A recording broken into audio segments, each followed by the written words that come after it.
Happy Friday. Happy longest weekend of the year. Sean Callahan, Steve Sipple. Another edition of HuskerOnline Headlines. Isn't this a great weekend? It's Friday, but 4th of July is on Tuesday. So pretty much everyone's just going to kind of bump this thing all the way through to Wednesday. Yeah, except for me. Except for writers. Yeah, I'll be writing on Saturday for Sunday. I'll be up at 5:30 on Sunday morning. I don't think I'm taking Monday off either, if you think about it, Sean. I've got to work Sunday. Okay. Anyway, no, yeah. I mean, that's just kind of what we do. So, and I'm not big on the whole. I don't know. It's just a nice leisurely weekend. Yeah, that's a good way to put it. A lot of people hopefully watching, listening to us on their way to a lake barbecue. That would be fun. We appreciate that. But speaking of busy times, it's been a very, very busy June. What a June for Matt Rhule and his staff. And that's headline number one. There it is, Sean. What a June. That's your creativity right there, by the way, Steve Sipple. It was amazing. You look at the numbers and where they are at on June 6th. Nebraska had 7 commits. June 6th. By June 29th, they got their 22nd commit. So you think about the run that they're on.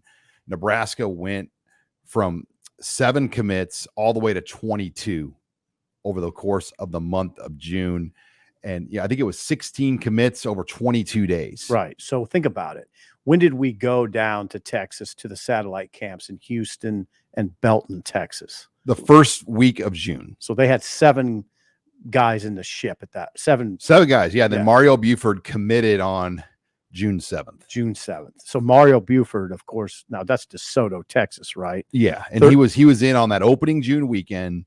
Then they go Camden Cook. I was coming back from Orlando. He was at the punters camp. He committed the day after the punters camp on June 11th. Okay. Braylon Prude, you look at him, the Houston area safety out of Shadow Creek High School. He committed about a week after, or a little over a week after, took his official visit, got his offer at the Houston Christian Satellite Camp. Yeah. Yeah. Jake Peters was a lineman. I believe you and Abby saw him at camp. Maybe. He was there. You guys thought it was Tyson Terry. Was that the guy you guys thought was Tyson Terry? That was Robin. That might have been Robin. That might have been Robin. I think it was Robin, actually. Robin and Grant. They covered that day. But Jake Peters went the 18th. Callan Barta went the 18th as well. Another camp offer. Evan Taylor was a June visitor, commits on the 19th. Landon Davison, the 20th. Donovan Jones, the 22nd. Isaiah McMorris, Devon Hall, the 23rd. Keywan Lacey, the 26th. Rex Guthrie, the 26th. Quinn Clark, the 27th. Carter Nelson, the 28th. Garland Jones, the 29th. I mean, I've been doing this a while, Sip, and we're always used to kind of a little run in June, but this is by far the biggest run of commits I think we've ever seen in June for Nebraska. Yeah, it was incredible. If you think of just all that's happened since we went down to Texas, which started it all off at those satellite camps, where, for instance, the Braylon Prude story happened right in front of your eyes. We watched the offer play out. Yeah, very lightly recruited safety, but he was 6'5", 190, and they saw something in him at that. That was at the Houston camp. So yeah, very interesting. I think the highlight of June. I think the highlight would be Carter Nelson, which just happened on this week. I mean, he's number 1 in the class in terms of ranking, and he's the highest in-state rank in terms of overall top 100 rankings. He is the highest ranked player to come since Baker Steinkuhler. Number 57, correct? And Malachi Coleman was number 60 last year. Okay. So, I mean, Malachi Coleman was also highly recruited. Did not take the official visits, though. Like, there's nobody in this state that I've seen that's taken the level of an official visit. And you can have Carter Nelson did? Yeah. When he went to Notre Dame, he went to Georgia, and in Penn State, you could have offers, but you almost kind of are who your official visits are. Yeah, and those were committable. I mean, Georgia was a committable offer. They kept a spot for him. If you don't go on official visits or have them in front of you to go on, it's hard to say you're being heavily recruited by a school because they're only going to bring in the guys they want in those spots. If you don't get an official visit or don't take one in June anywhere to schools that you might be offered by, it's usually kind of telling that you're a little bit down the board for various different reasons. So Carter Nelson, I'd say, was the highlight. But when Nebraska added the trio of Bellevue West players, particularly the two receivers, Isaiah McMorris and Davon Hall, I thought that swung perception of the class. They nailed down two highly recruited, talented receivers from in-state. And Daniel Kaelin, that came right on the heels of Daniel Kaelin's commitment. So I thought that's what swung the perception. I thought that injected excitement into the conversation. It just gives this class some personality, some flavor, some local identity. Yeah. And, you go back a couple of years ago, losing Devin Jackson to Oregon, losing Avante Dickerson to Oregon. Now, granted, neither player, Dickerson's already left Oregon. We don't know where Jackson's kind of at in the big picture, but in Oregon. There were a few of those moves with in-state players. Deshaun Woods at the time, not going to Nebraska, picking Missouri. Well, now Deshaun Woods, I don't know if he's found a new home yet. He left Wyoming and he's been in the transfer portal this offseason. You think about those, that perceptually, that was a big blow for Scott Frost. It was. To lose Omaha. Right. And Matt Rhule, in essence, has almost won back that Omaha metro area by getting these three kids. He's already got Ashton Murphy. Then he gets from Elkhorn, right? Then he gets the big fish, Carter Nelson. Absolutely. So that helped. I think there's some things that happened that so much happens. There's such a flurry of activity that some things get lost. I think getting that running back from Lancaster, Texas, Keywan Lacey, he looks, Sean, that's the position I really like to follow. And he looks like an old school Nebraska running back. You're going to hammer that Rhule Buckhalter note, aren't you? You have been Sipple and Lee Barfnick got into like a brawl on Big Red Wrap Up about Rhule Buckhalter about 20 years ago. Did we really? Yeah. What was the essence of it? I think you thought he was a good back, and back then Lee debated you that he wasn't. Well, I think it proved out when Rhule averaged about 6.7 yards per carry that he was pretty good. And he went into the NFL and played well. It was over 20 years ago, though, because this is my 20th year on that show, and it was before I was on the show. Anyway, Lacey, Lacey reminds me of some good Nebraska running backs because of the way he gets downhill. I mean, he does get downhill quick, and he's a tough. Like if you look at the first play on his highlight reel, he fights off 5 tacklers. He's a tough runner. And again, he doesn't jack around a lot. He gets upfield, and that's what you got to do in the Big Ten. You can't, when you see daylight in the Big Ten, you got to hit it. And that's the kind of running back he looks like to me. He'll look good behind a fullback too. By the way, have you seen Gabe Urban Jr. this summer? It's big. There was a picture of him in the weight room. Yeah. And he looked like Hulk. Yeah, it did. I wonder, you just wonder, is that photoshopped? That's the first thing. No, I saw Gabe this summer. Mm-hmm. And I said to him, man, you're looking lean. Yeah. And he goes, what? He's like, you saying I'm looking skinny? I'm like, no, I'm like, you're looking big and strong, man. You look like Eddie George right now. Yeah. Well, let's hope he runs like him. So other things that he is. Look at this Gabe Irvin picture. That's ridiculous. Look at that. That's a running back. Yeah. Yeah. He's going to be, he should be, hopefully he can dish out some punishment. That's what you got to do in the Big Ten. He needs to get 4 to 6 yards a pop with a body like that. That'd be good if the O-line can move people. Speaking of that, you don't want to forget what they've done in the O-line, getting Landon Davidson from Broomfield, Colorado, and Gibson Powell from Houston, Jake Peters, as you mentioned, from Cedar Falls. I like those interior linemen. They get after you. So Garland Jones was big yesterday. Yes. Because you had Ashton Murphy, but he committed so long ago, you kind of forgot about him, but the defensive line was a priority. They had to get another guy. He's 6'4", 260, kind of plays like a Malik Collins. He moves well. He's physical. Yeah. Give Terrence Knight and your boy a lot of credit, Sip.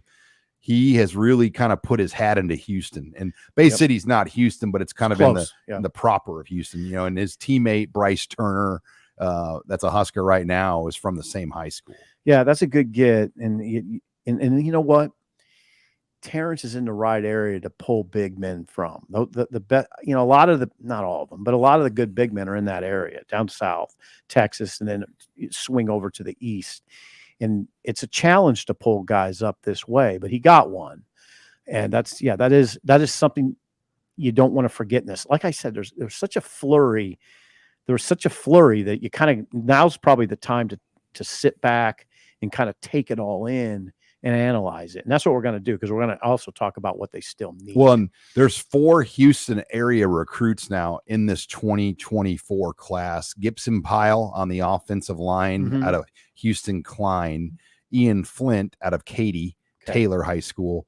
And then obviously Braylon Prude out of Pearland Shadow Creek, which is right there. It's right down there. And then the Garland Jones. So I don't remember a time where they got 4. You know, Kewan Lacey's a Dallas area guy, but 6 guys now, 7 from Texas. 7. So yeah, the class has it's interesting. 7 from Texas, 6 from Nebraska. That's you know, that's the heart of the class. Portfolio Rhule likes. And I like it. I mean, I think the thing I like about what Matt Rhule's done, most everything he says, he follows through. And, you know, if that continues, that's a good sign, because he says he wants to run the ball and win the 4th quarter. Okay. He's saying it. Boy, that would be something else to see, right? If Nebraska's running the ball in a conventional way with the running backs and winning the 4th quarter. But my point is, he said he was going to go into Texas and get guys. Good job. He has. You know, it would be kind of strange if we were sitting here after he said that and they had 2 guys from Texas. You'd be kind of wondering, right? Why did they only have 2? He said they wanted to go into Texas. Well, I don't know. They got 7. 6 from Nebraska. It's a priority. I mean, I talked about it earlier this week that they purchased an ad in the Dave Campbell Football Guide, featuring all their Texas people on the staff. Bob Wager, Garrett McGuire, Susan Elza, Matt Rhule, Tony White. I mean, there's a deep connection of Texas people on this staff, and it's not just talk. No, it's not. We saw it. That was the beauty of going down there, Sean, going to Belton, Texas, and going to Houston. You saw it right in front of you. Though, you know, you would see coaches approach Garrett McGuire, and you know, Bob Wager, and it was clear you they wanted had to say Wager, didn't you? I did. I absolutely. You were did. close. I was so close. But you saw that it was real. You saw guys approach Rhule. You saw that there's a older coach from Texas standing there watching the camp at Mary Hardin Baylor, and he wondered if Rhule would remember him. And sure enough, Rhule approached him and said, "Of course I remember you." So yeah, that's easier said than done to say. I mean, because we've had a lot of coaches come here and say we want to recruit St. Louis, we want to take back St. and didn't happen. It hasn't happened since Kevin Cosgrove left Nebraska. Right, never. That's been a long time, by the way. Right, Kansas City. You used to hear that too, right? We're gonna get back into Kansas City. Well, I mean, look at Colorado. Since that Kenny Bell, Jeremiah Searles, JoJo Doman era of players cooled off. They've been skunked out there for like 10 years. Cooled off. Yeah. So, all right, let's go headline number 2. This is 3. No. We're on Daniel Kaelin. Headline number 2. Big June, big rise in the rankings. Headline number 2. Oh, okay. This is only 2. Okay. Daniel Kaelin's rise. Come on, Sipple. Stay with the show. Yeah, I'm partner. Sorry. Yeah, man. Give a guy a playbook. Yeah, you're right. I got off schedule there. Yeah. It's still on second down. Daniel Kaelin's rise continues. 24/7 has updated Daniel Kaelin to a 4-star. Why am I telling you that? Because it's pushed him up in the On3 industry rankings. He is now a 4-star quarterback, fresh off making the final Elite 11 earlier in the month of June. Now, you're asking, why does On3 have Daniel Kaelin ranked so low still? Because he's 43rd best quarterback. They are doing the rankings update as we speak. So there is going to be a refresh and an update of the rankings. I would expect Daniel Kaelin on 3 as well to make a bump. And, you know, wouldn't surprise me if that overall industry ranking score, which is 89.14, is in the 90s, like a low 90 point something. Oh, wow. Which, you know, will that push him up to number 2 in the state? Yeah. Right now in the industry rankings, he's now number 3. I think there's a pretty good chance it's going to go Carter Nelson, Daniel Kaelin, 1-2 in the next round of updated in-state rankings. Daniel Kaelin has it all laid out for him right now. He's on a good team at Bellevue West. He's got his senior season ahead. He's thrown to Davon Hall and Isaiah McMorris, Tremaine Green. They got other Caprice Keith. Yeah, they got other receivers besides those guys. He's in a air raid offense, Sean. Sorry, Matt Moore. We had Coach Huffman. I had a pretty good debate with your old assistant coach Matt Moore when Sipple refers to your offense as the air raid. Daniel Kaelin refers to it as the air raid, and so does Michael Huffman. But anyway, it's all set out for him. And last year he was excellent. Last year, 36 TDs, only 7 picks. 5 of those picks were in the first 3 games, so he knocked that off.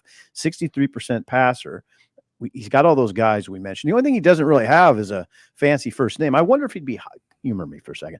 Would he be higher in the rankings if his name was Air Kaelin, like Air Noland? Air Noland, who's the 4th rated quarterback in the country in the class of 24, or would he be a higher rated quarterback if his name was Cutter Kaelin? How about Cutter Kaelin? There's a guy from Gunner. Yeah, Cutter Boley. Cutter Boley's the 10th rated quarterback in the class of 24. Yeah, Easton Kaelin. But think about Cutter Kaelin. That would sound beautiful. They call him Danny Dimes, so that's pretty good. But yeah, Sean, what he did in going out to Redondo Beach in that Elite 11 and winning the accuracy competition and showing himself so well, that means something. I mean, certainly means something. You know what? I think it means a lot for outside confidence in Daniel Kaelin. He was already confident. When you think about what he's walking into at Nebraska, yeah, Jeff Sims could be here 2 years, 1 year. We don't know. Yeah, but Daniel Kaelin, with where Chuba Purdy is and Heinrich Harburger is on their age, like he could easily come in and be a 3-year guy at Nebraska. A 3-year starter? Yes. Yeah, he's got to prove himself. He's got to prove. I'm not handing him the job. Right, I'm not trying to do that. Himself. But the opportunity is there for him to come in. It's all laid out. And be a 3-year guy. He knows it, and he's acting like that. And I think when we look at Daniel Kaelin, if it all works out, we're going to go back to what he meant to Matt Rhule by jumping ship on Missouri or decommitting. Yeah, May 20th. To come to Nebraska after they had, because I was thinking about this, about Daniel Kaelin and Dylan Raiola. Their history goes all the way back to when they were freshmen. Yeah. Mario Verduzco offered Kaelin first. And there was a little friction on that previous staff because Scott Frost didn't know about it. It's an in-state guy. He's an in-state quarterback. Mm-hmm. And yeah, he was a little, I don't want to say upset about it, but they didn't really look at him as a guy they wanted. Then Raiola came in and worked out in front of them while Kaelin was there on that same day. Friday Night Lights camp. Yeah. And then they kind of shoved Daniel back, and it was all in at Raiola at that point, all the way until May of 2023 when that turned around. And you're seeing how important it is to have a guy that wants to be here leading this class. I'm not saying Dylan Raiola didn't want to be here, but it wasn't the right time for him to be at Nebraska. Well, it worked out. It worked out great. It worked out. I mean, this is a quarterback in Daniel Kaelin who's wanted to be a Husker since he was in junior high.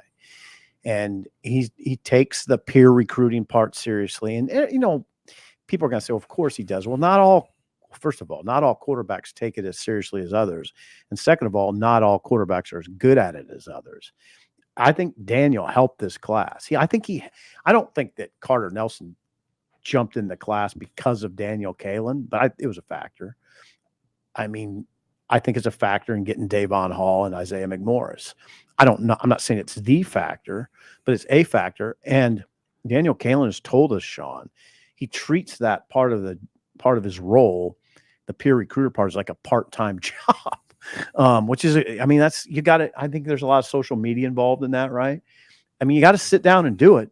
You can't talk about it. You got to sit down and do it. Well, and he's well known around the country. I mean, he plays in high level 7-on-7 circles and events. So he knows a lot of players too. Yeah, Dylan Raiola had a lot of cachet, but I think as the days go on, Daniel Kaelin continues to gain more and more.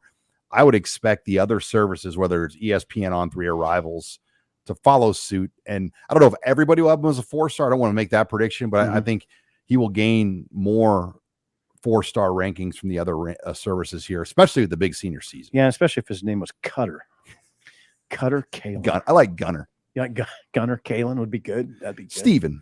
No, that wouldn't do it. He might as well just be Daniel. All right. Headline number 3.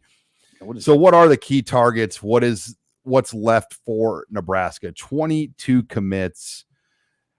It's about as many as you'd expect anyone to take, especially in this transfer portal era. You just don't push this number very often as far as this many high school recruits. But Rhule has said he doesn't want to live on the portal. He wants to build from the He wants to build from the first shelf on up. Doesn't want to jump those guys with portal recruits. He's trying to build his version of Nebraska, his culture. Nebraska right now, Sip, has the 4th most commits of any team in the country. That's amazing. 26 leads the way. They have 22. That just doesn't happen very often at Nebraska, just because of the geography of where we're at and the approach Nebraska has taken in past years. But 22 commits. I think Grant Bricks is probably priority number 1. They've got to get a true tackle. Caden Massey out of Kansas chose Kansas State on Thursday night, and that was a tackle they were on. Now they have to get Grant Bricks. And this is another battle between K-State and Nebraska. Oklahoma's in there. Alabama's in there.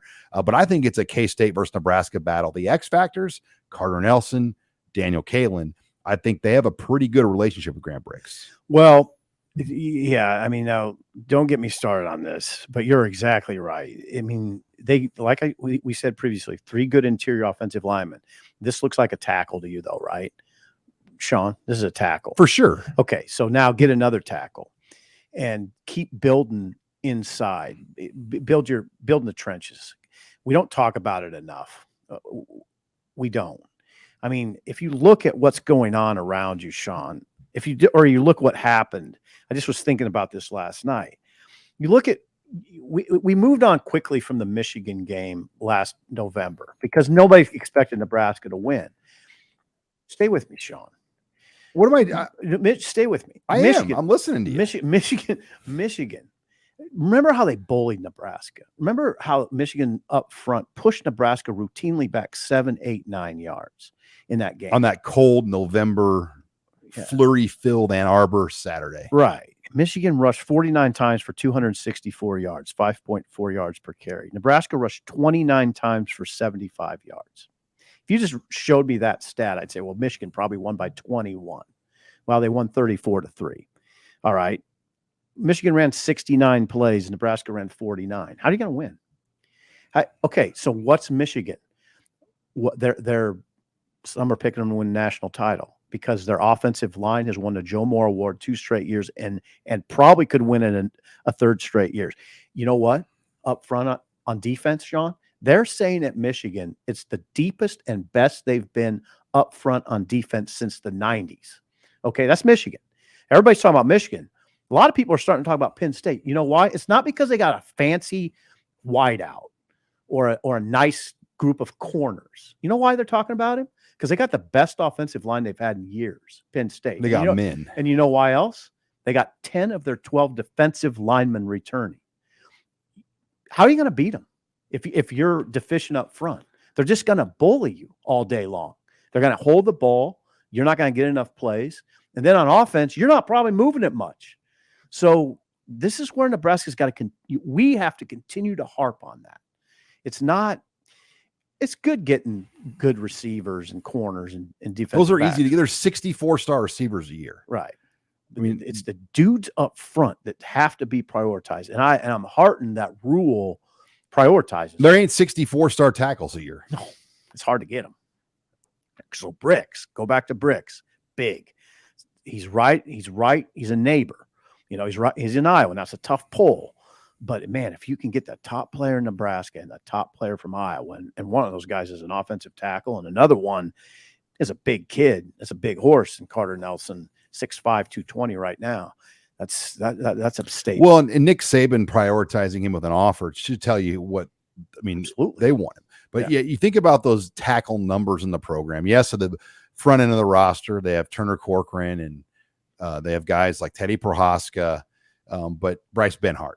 But they need younger tackles in this program. Tyler Knack from the transfer from Utah. Okay. He's a redshirt freshman. Okay. Mason Goldman from Gretna, probably a tackle, could be a guard. Don't know. Okay. We don't know. Sam Sledge, guard. Brock Knutson, tackle. Gunnar Gatula, probably a guard, could play tackle. But they need a legit tackle in this class to develop and build, because you're only going to get Teddy Prohaska for a few more years. Mm-hmm. Guys like Corcoran and Benhart, they may or may not play a 6-year of college football. Good point. We don't know. Good They both have that extra COVID year. They have to make a decision with after the season's over what they want to do. Now, Corcoran wouldn't be a 6-year. It'd be his 5th year. But Benhart 2024 would be his 6th year. So they've got to get a tackle, and I think Grant Bricks is the guy. So needs. So needs remaining in 2024, tackle or maybe 2, right? Maybe.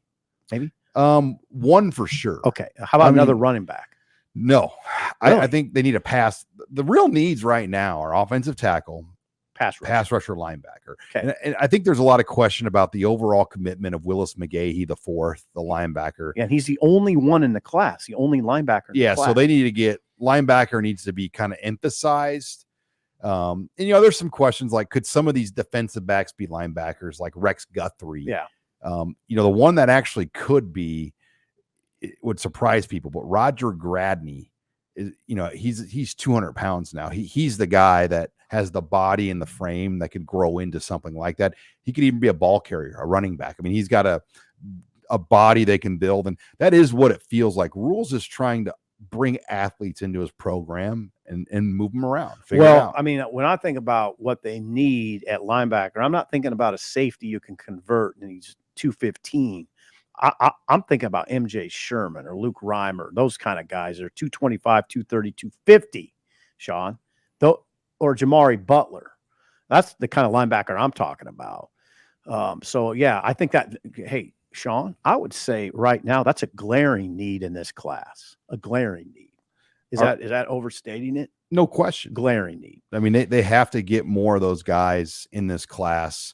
That's what we got to watch. And those are the premium spots left. I mean, they've got plenty of receivers and defensive backs right now, and a quarterback and interior O lineman, kind of interior type D lineman, but they need the money players. Right. What are the money players? Pass rushers and tackles. Could I talk you into maybe another defensive lineman, or they just got too many in the previous class? You got to remember a year ago, let's go back to what the numbers were last year. I mean, they've got good numbers there from last year's recruiting class. I got to retype in scholarship distribution chart here. Hold on. They had, you look at what they did on the D line, the freshmen, they got 5. Right. They have 6. They have 6. Yeah, 6 that's freshmen. Vincent Carroll Jackson, Riley Van Poppel, Cam Lenhart, okay, Sualafatu, Jason Shake Shack Machachek. Right. Those are Prince big men. Umanyalan. Yeah. God, those are big. I think I got that, by the way. Yeah, I think you got that. And then you got Brody Tagaloa as a redshirt freshman. So they have 7 scholarship dudes that carry freshmen or redshirt freshmen right now. Yeah, I'm glad you pointed that out. Because they moved Jason Shake Shack Machachek over to the D line. Shake Shack. I like saying that. It's a great nickname. It's one of the better nicknames you'll find. Okay, I think you talked me into them not maybe needing one other D lineman, but I go back to what Tony White said when we first met him, Sean, the new defensive coordinator. When he was asked, what are your needs? He said, you always need big men. Yeah, you can't have enough big men. If I were, God forbid, the head coach, I would try to get another D lineman in this round. Another D lineman. Well, you got 22. How many more can you take? One more. I mean, there's 8 seniors on the roster and then an unknown group of COVID juniors. So that's the problem. The squeeze out of this roster of what it's going to look like on the other end. But if I'm Terrence Knight, I'm scouring the earth for him. And then if I get one, I'm convincing Rhule, come on, let's take one more. And they thought Joseph Anderson was one they wanted. And then I'd give it. Probably going to go to Iowa. I would, if I was Terrence Knight, I'd convince him to get one more. Then I'd say, watch the HuskerOnline podcast and Sipple laying out what Penn State and Michigan are doing. Let's take one more. All right. Headline number 4. Pete Thamel had a big takeout feature on Matt Rhule. That's what I missed, Sean. You're going to have to ESPN. And I think this is a popular story a lot of national writers have done, just kind of reliving what Rhule's accomplished as a college head coach, both at Baylor, both at Temple. Okay. And, I think the common theme, and we saw this even in the Athlon anonymous coach comments, that Nebraska is a sleeping giant. There's so much potential with this job, whether it's from the NIL perspective, the resources and the new facilities, the fan base, that if the right guy is here, they can get it going. And there's a thought now that a lot of people in these anonymous coach comments have said that they feel like this is the right guy. Yeah. Well, I mean, it's so early to say that, though. I'm not going to jump on that. I like what he's doing. I like the personality part of it. I like the personality he's injecting into the program. I'm going to continue to emphasize what he emphasizes, which is bigs. I mean, that's what Rhule feels most comfortable around, he said, is the big men, the defensive linemen. He's coached both sides of the ball up front. He's coached offensive line. He's coached defensive line. But that makes me very confident in him. And then just his way. I mean, he loves football. He has embraced the fan base. And Sean, you see it. You see it as close as anybody. He's very organized, right? I mean, the way he treats this is the way Nebraska football should be treated, and it hasn't always been, which is as a big time program, as someone who's not going to say to players, "Well, yeah, okay, if you want to go somewhere else, we'll be here for you." No, that's not the way Nebraska should be treated. This isn't a MAC program. We saw that with the in-state this year. I Right. mean, there are some kids that wanted to kind of dance with other schools and look Right. around, and that's fine. But Right. that doesn't mean we're going to hold a spot for you. And Exactly. Rhule sees this as a program that's filled with tradition and prestige. He sees it right, but he treats it that way. He treats his job that way. I don't think you can say that about a few of the head coaches that have come down the line. Rhule is honored to be here, and he treats his job that way. Sean, we speak from we're not pulling this out of our you-know-whats. You saw it in Texas. You were there. I was there. You saw the way he worked those camps, and then his availability, everything from his availability to us to his interactions with kids. He wanted to make that offer to, was it Prude that he wanted to make? Braylon Prude, yeah. He wanted to make that offer himself. That's all. Those are all good signs. Yeah, it's going to be fun to watch. And the college football national media, he's got a lot of support. I mean, a lot of advocates. I mean, you can sense that he's a great interview. The national media on the cut. Now, the NFL side's a whole different ballgame. Like that didn't go well, and he'd tell you that. Well, he's very transparent about it. You saw his speech down here at the Embassy Suites a few weeks ago. He uses that as fuel. And he doesn't talk around it. He says it was terrible. They wanted his head. It was hard going home, to his family. It was rough. It was a rough period. But I you know what? Every time he talks about it, all I think is good timing for Nebraska, because now he's hungry. He's hungry. You can sense it. All right, headline number 5, NIL collective talk. Oh, yes. Lots going on in that world this week. First, I want to start with On3's Pete Nakos came out with his top 20 list of collectives around the country. And, you go down that list, and there's a lot of ones that aren't really a surprise, because we've heard a lot, Sipple, about Tennessee, the Spire Sports Group. Yeah. That's the number 1 collective on the On3 list. Mm-hmm. And, that's not a surprise. I mean, they've been able to kind of put it together. The 12th man, Texas A&M, is number 2. Right. Oregon's collective, Division Street, number 3. I mean, now that we know what we know, those all make sense. Texas has now found itself up to number 4. And remember that Texas was kind of got off to a slower start with NIL. Stop at Texas for a second, because there's a correlation to Nebraska. As this article points out, and it's an excellent article on On3, roughly 6 months ago, there were 5 separate NIL entities focused on Longhorn athletics. What happened 6 months ago is they came together. Those 5 separate NIL entities came together to form the Texas One Fund. And that really helped. It just became one. And that's the key. There was no doubt. No doubt. And you need full school administration support for a collective. Right. Where the school is actually promoting the collective on their channels. And these top ones have that. When you go on and their social channels or athletic directors, they're directly helping direct donors to those collectives. Yeah. to one collective. This is what, is it Pete Nakos you said? This is what he writes in an NIL about Texas, in an NIL space where it's common for collectives to contend with one another for control of a college market. Texas got its act together. It paid off. They went to one that everybody knows about. And Nebraska essentially has one, but the website on the school still recognizes there's two collectives. And that creates confusion. It creates, but yeah, number 5, you've got Miami's collective, which we've heard a lot about them. Florida State, program on the rise, number 6. USC, number 7. USC's had a great collective as far as getting transfers to play for Lincoln Riley there. Arkansas at 8, Ole Miss at 9, West Virginia at 10. And Fred Hoiberg dealt with West Virginia's collective in some of these transfer battles. Yeah. Is it Kersey? Yeah. Kerr, and it's Krii. Creesa. Yeah. Robin would just butcher me for it. Yeah, he would kill you for that. But the amount of money he got to go there was huge. Yeah. Texas Tech, that's one that really surprises me, but they've created a model where every football player, 100 Red Raider football players, all get $25,000. Yeah. Joey McGuire seems like he's getting it going there quickly. Like the new Big 12, they might be. They could be a playoff team. Yeah, they were 8-5 last year, and they had some wins that nobody expected. Now we'll see how it follows up. You know, he was really aggressive, Sean. He went for it on 4th down 52 times.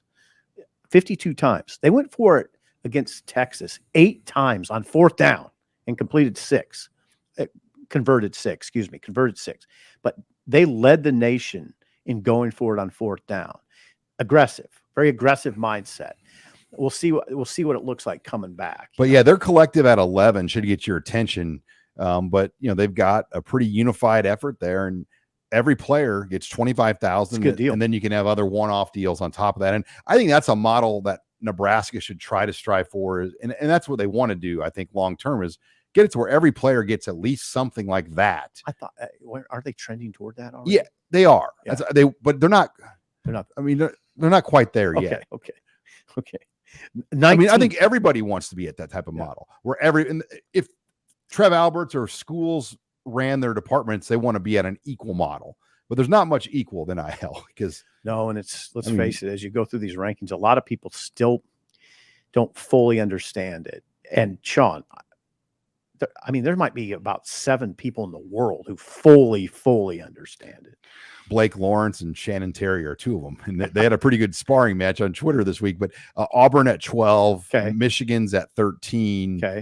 Michigan, by the way, that's the first Big Ten collective. So the Big Ten, not highly ranked in this thing. Georgia, 14, Washington, 15, South Carolina is at number 16, Oklahoma 17, then Kansas, which is a heavily driven for basketball.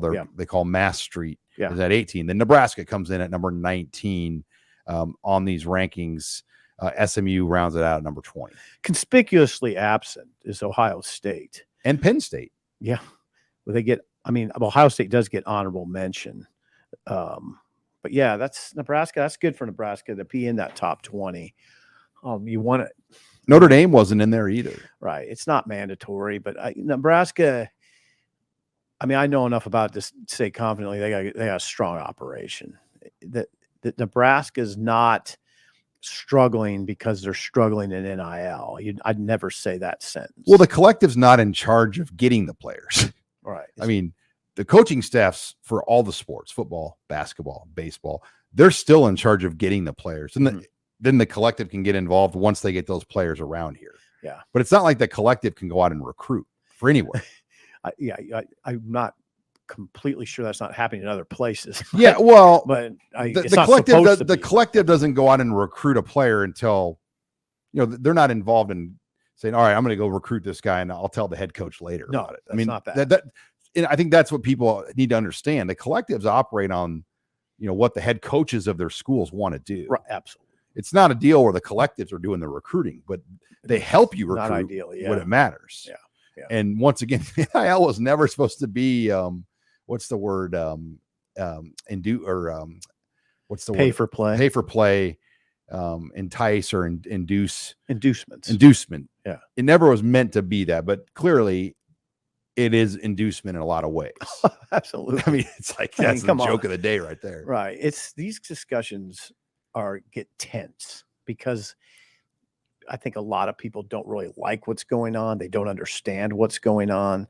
So even talking about it in this forum is probably a turnoff to some people because they want more answers. I had someone ask me the other day, do Nebraska players are they taxed? Yes. On the money? Well, so what I understand how the money is paid, the collectives, whether it was ABM or 1890, the two prominent collectives that have paid players real money the last 3 years, they will withhold money on payments to help with taxes because then they have to file quarterly and different tax things with the players. But yeah, the collectives help because do you understand like how much tax problems you would get into? Because I mean, you got to withhold like 30% of the money or more on those payments. So yeah, you're getting $10,000, but you got to pay taxes on that. Right. Then it got heated on my radio show because there was some talk about, I want to clarify with you. So are these players, these student athletes at Nebraska, are they entered into marketing deals? Are those happening? Are there marketing opportunities for Nebraska athletes? If they want to. Yeah. Is that much of that going on? Like NIL at the very beginning was fun little podcasts and burrito deals and Nebraska Furniture Mart ads. It's quickly become more collective driven, as you know, there's opportunities for one-off marketing deals where you can endorse a product.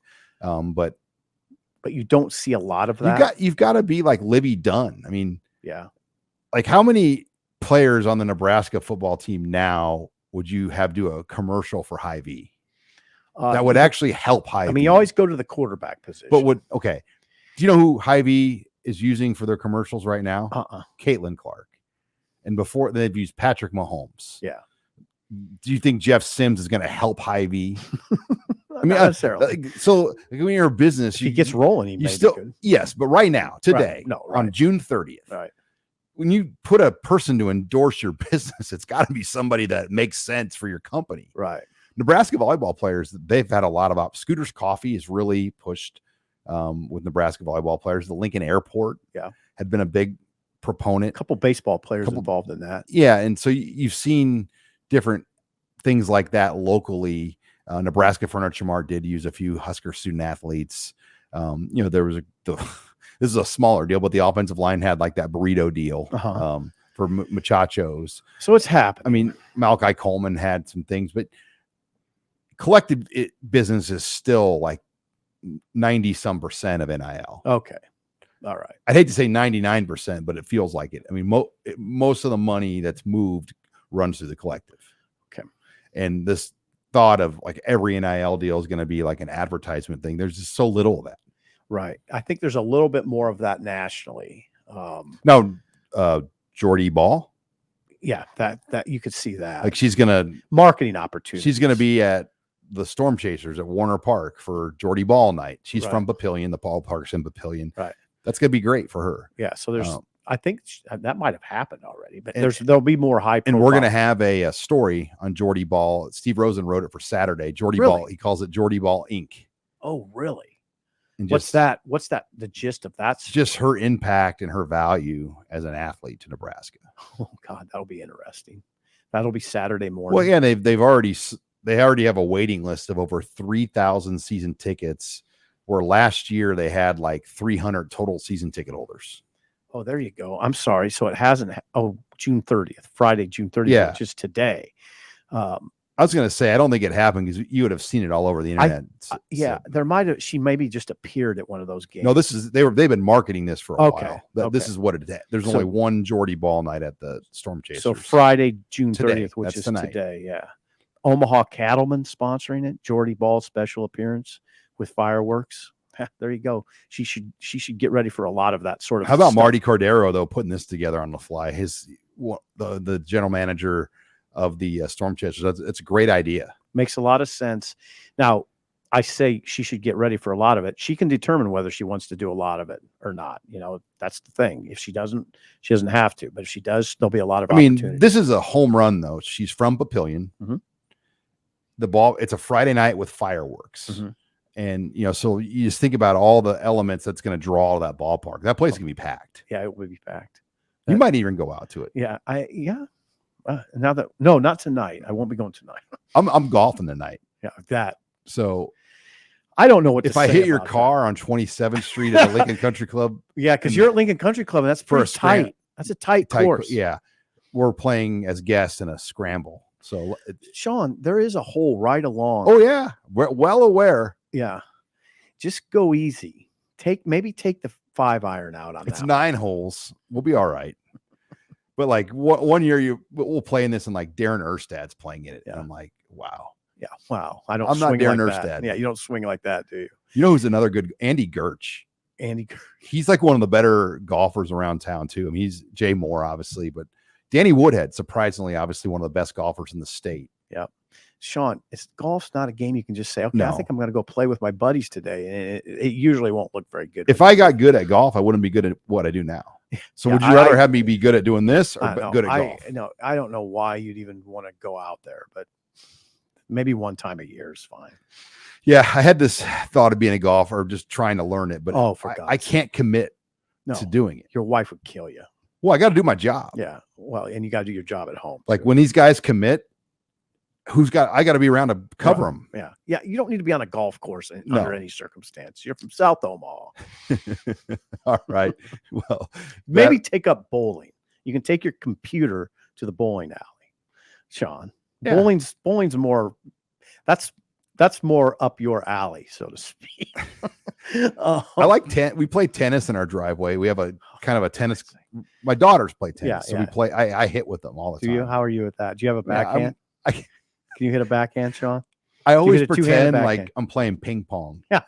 When you do your backhand on the tennis racket, you find out quickly you cannot one-hand backhand a tennis ball. I'd be shocked if you just stroked a Chrissy Everett down the line, two-handed backhand. No, two-handed backhand. Those are harder to hit. All right. Well, we hope everybody has a great, happy 4th of July. We'll be back again Wednesday with a Husker Online show. If you're not a member, check us out. We got a lot of things going on at HuskerOnline.com. Also, like and follow and subscribe to us right here on the Husker Online YouTube page. You can download the show as well on the Husker Online podcast channel.